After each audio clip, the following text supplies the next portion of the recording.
एक गांव में एक मोटा साहूकार रहता था। वो बहुत आलसी और बेईमान था। दिन भर अपनी दुकान पर बैठा नौकरों पर हुक्म चलाता और ग्राहकों को सामान को कम तौल के देता। बाबूजी 2 किलो आटा दे दीजिए। अरे दीनू, जरा इस हरिया के लिए आटा तो तौल दे। जी सरकार। अरे अरे, ये क्या कर रहा है? पूरी दुकान इसे दे देगा क्या? अरे पर सेठ जी, मैंने तो 2 ही किलो। मुझसे जुबान लड़ाता है, कल से काम पर मत आना। नहीं नहीं, माफ कर दीजिए सेठ जी, गलती से ज्यादा तौल दिया। दीनू थैले में से 200 ग्राम आटा कम कर देता है।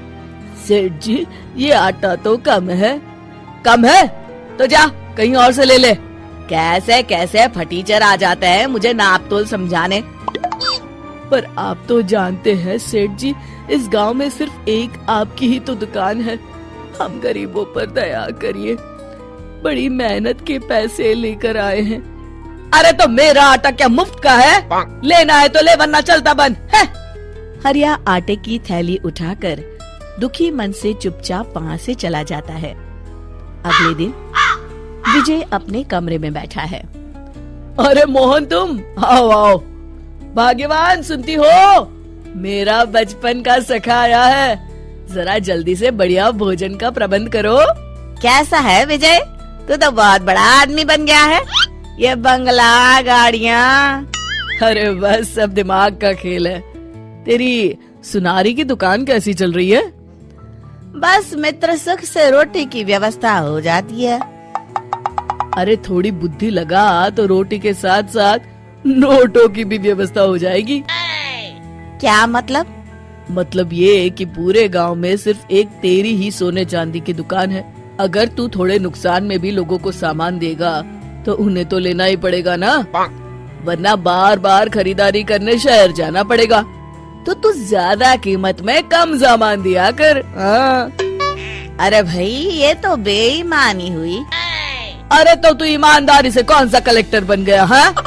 ये देख, जरा सी बेईमानी ने मेरे घर का नक्शा ही बदल दिया।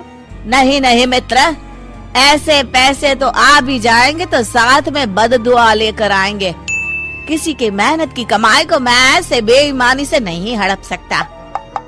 तो अपने ईमान की चटनी बना और जिंदगी भर उससे रूखी रोटी खा। ऐसी बात नहीं है मित्र, मेरी मानो तो तुम भी ये सब काम छोड़ दो, वरना एक दिन पछताना पड़ेगा। तभी विजय की पत्नी खाना लेकर आती है।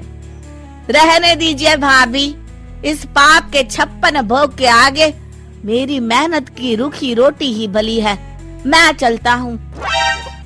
कुछ दिन बाद विजय के घर इनकम टैक्स की रेड पड़ जाती है। हे भगवान, इन्हें मेरा पता किसने दे दिया? तुमने पिछले 10 सालों से इनकम टैक्स जमा नहीं किया है। तुम्हारी दुकान, जमीन, जायदाद सब जब्त किया जाता है। हाय, मैं तो बर्बाद हो गया। विजय की दुकान और बंगले पर ताला लग जाता है।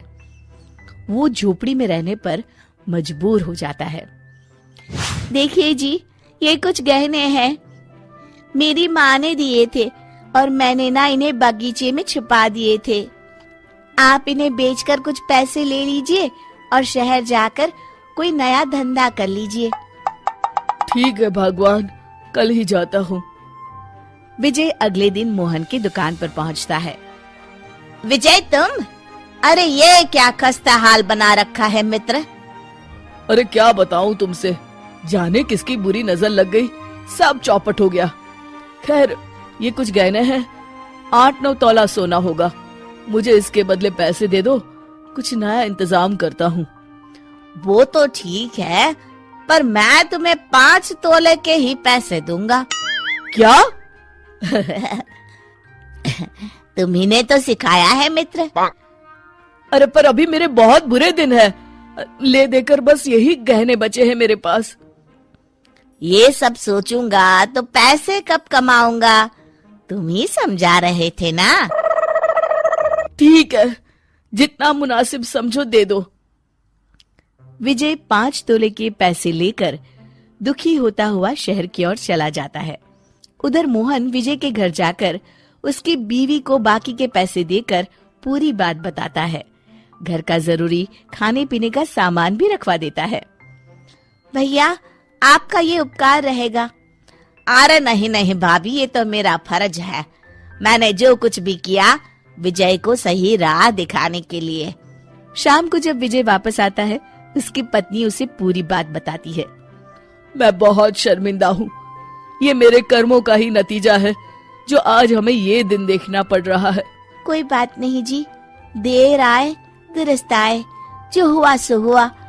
अब नया काम पूरी लगन और ईमानदारी से करिएगा जी। शिक्षा: बेईमानी से कमाया गया धन कभी सच्चा सुख नहीं दे सकता।